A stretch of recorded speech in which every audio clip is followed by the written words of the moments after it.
All right, boys and girls. So our phonics pattern today is a vowel sound oo, like in moon. So the vowel sound is oo.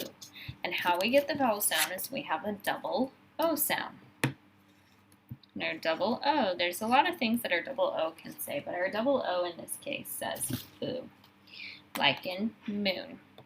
Okay, let's sound out moon. Oo, n. Moon.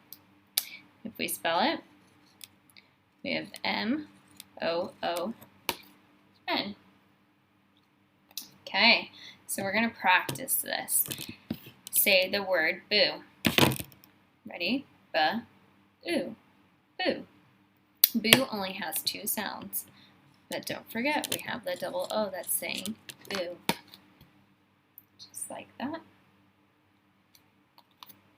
Okay. Our next word is room. Ready? R-oo-m. Room. R-O-O-M.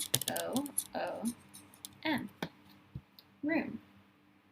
Okay, read these words with me. Moon, boo, room. What sound does our double O make today that we're working on? It says, great job, it says oo, like in moon. Oo.